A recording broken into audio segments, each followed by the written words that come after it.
Buenas tardes, estamos con Brigitte Baptista.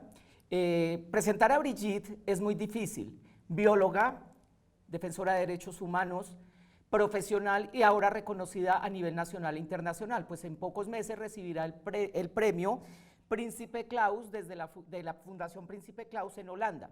Sin embargo, vamos a permitir que Brigitte se presente para ustedes. Brigitte, cuéntanos qué es lo más importante para ti que sepa nuestro público. Bueno, a mí me gustaría que pensaran de mí como una persona comprometida con la equidad de género, una persona comprometida con el medio ambiente y la biodiversidad, en particular las luchas por preservar la vida en el planeta, y una persona de familia, digamos, que a veces es padre, a veces es madre, a veces es hija e hijo. Jugar o hablar más bien, o manejar estos roles duales de hijo, hija, padre, madre, suena un poco complicado en las construcciones sociales que tenemos en Colombia y casi que en el mundo entero a través de todas esas mismas construcciones o identidades sociales en las que hemos aprendido a vivir. Brigitte, ¿cómo ha sido esta vivencia en usted cuando pequeña y cómo usted se va empoderando de su identidad para posteriormente llegar a ubicar el papel en el que está actualmente? Pues es un proceso complicado, un proceso duro, sobre todo porque la pedagogía de la existencia, digamos, de cómo nos enseñan a vivir en el mundo, es extremadamente rígida, o lo era en la época en que yo estudié, en el colegio, incluso un poco en la familia, en la comunidad. Ser algo es definirse, y nuestra evolución personal está construida sobre esa noción de definirse y de definirse cada vez con más claridad, con más rigor. Y resulta que definirse implica experimentar, implica jugar, implica dudar de muchas categorías, y con el tiempo uno se da cuenta de que todo es menos estable y menos rígido de lo que realmente debería, porque ese es el espacio de la creatividad, es el espacio de la innovación, es el espacio de la evolución personal. Entonces, las palabras que, como bien dice, nos encierran a veces en ciertas categorías, las fui ablandando con el tiempo también, y hoy pues no me preocupa tanto cómo hablemos, sino que hablemos amablemente. Cuando nosotros empezamos a ablandar esas categorías o esos constructos sociales de los que usted nos hace referencia, ¿cómo fue, hagamos un tránsito entre usted hoy y usted en su infancia? ¿Fue fácil o fue difícil afrontar y pararse en un sitio para que los demás amiguitos o compañeros de colegio lo entendieran a uno y lo respetaran? ¿Cómo fue ese proceso? No, fue tan complicado que no sucedió. Yo soy Brigitte desde hace un poco más de 18 años, públicamente, porque cuando crecí esa opción no existía. Para mí haber hecho ese ejercicio de decir, miren, yo soy una niña, yo quiero existir así, quiero vivir, hubiera sido autoexcluirme de mi colegio, de muchos espacios. Estoy segura que mi familia no, pero en general sí ya había digamos, una gran discriminación y un espacio incluso de matoneo por ser muy distinta a las demás personas sin haberlo declarado. Entonces, el haberlo declarado creo que hubiese sido fatal. Hablando de esas fatalidades, cuando nosotros estamos ingresando o haciendo nuestra vida tanto personal como profesional para luego involucrarnos en el ámbito profesional y en otros ámbitos, como en el caso suyo, en los derechos humanos y hablar de la igualdad. Para usted, Brigitte, ¿cómo se viviría la igualdad en un mundo que está siempre en constante crítica y generando unas tensiones por los gustos y por las personas que muestran una diferencia, por pequeña que sea? ¿Cómo cree usted que podríamos vivir eso? Pues yo apelo a una ética del respeto siempre, de la autonomía. Construir autonomía es muy importante para que las personas podamos ser genuinas en una comunidad, que seamos autónomas, y la autonomía implica esa respuesta constante, honesta, de las cosas que uno quiere y cree. Si no respetamos la autonomía de los demás, si no construimos autonomía desde todos los puntos de vista, pues le estamos haciendo un favor muy flaco a la sociedad en conjunto, no estamos ayudándonos los unos a los otros. Entonces esas son categorías como básicas de esa construcción. Y la otra, que sería aún más interesante, sería la de gozar la diferencia, no solamente autonomía, sino el goce y el disfrute de esos pequeños detalles que hacen que todos seamos tan originales y únicos, y que esos pequeños detalles contribuyen realmente a hacer del universo algo con mucho más sentido. Se forma como bióloga. Quizá esta formación fue desde su interior un llamado para poder entender el papel suyo a nivel biológico y dentro de una sociedad en donde usted tendría que generar unos procesos de transformación. Pues eso es paradójico, porque cuando estudié biología en el colegio eh, la imagen que uno tiene de la biología la detesté. Me parecía terrible porque estaba basada en la taxonomía, por ejemplo, que era categoría cerrada, se clasifica el mundo, en la anatomía, en el ejercicio memorístico del aprendizaje. Entonces no, realmente al principio no representó una opción, y cuando empecé a estudiar biología lo hice porque quería trabajar medio ambiente y me dijeron que era la forma realmente en la que hoy en día se podía uno aproximar a eso. Entonces entré a estudiar biología y me aguanté todas estas barbaridades que después acabaron gustándome y las entendí.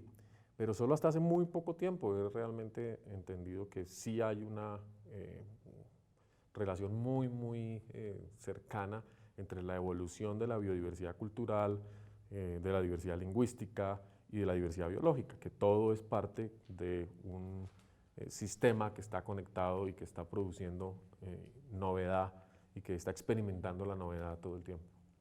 Cuéntenos qué significa para usted estar próxima a recibir en diciembre, ¿no? Viajamos a Holanda a recibir de la Fundación Príncipe Claus un premio muy interesante. Cuéntenos para usted qué significa y cómo es ese proceso de hacerse merecedora a tal mérito.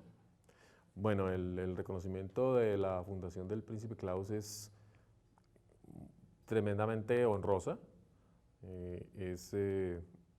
Fue muy sorpresivo porque la postulación no es abierta. Hay un panel internacional de personas que define las postulaciones y me contaron luego investiga, y a través sobre todo de las reseñas que tengan las personas en las redes sociales, de su producción intelectual, a través de entrevistas a terceros, y hacen un trabajo muy cuidadoso, configuran los ganadores por sus aportes a la cultura y a la comunicación mundial.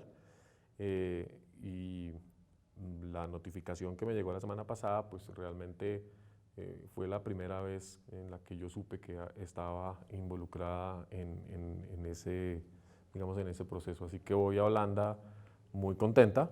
Es un premio que ha recibido La Silla Vacía, que recibió Simón Vélez hace unos años y un par de colombianos más, en conjunto con personas de distintas nacionalidades dedicadas al cine, dedicadas a la arquitectura, al urbanismo, gente que está como buscando expresiones innovadoras de su quehacer.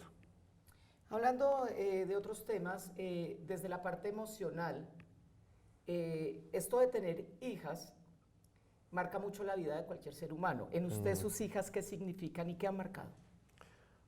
Mis hijas son en parte la expresión de una feminidad que no me tocó a mí en la infancia.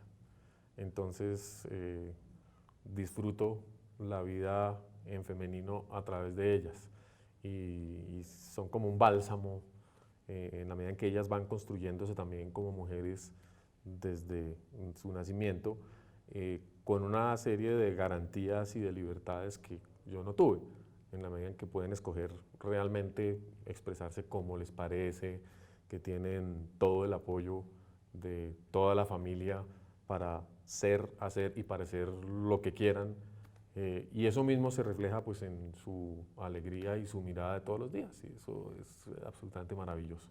¿Cómo hace usted para, en este momento, bueno, ya tiene toda su formación, está muy ubicada en lo suyo, pero de todas formas, los señalamientos de la calle, las personas, ¿cómo hace usted para con su familia salir y compartir un día de calle, de alegría, y evitar o afrontar esas críticas o esas miradas que muchas veces lo excluyen a uno?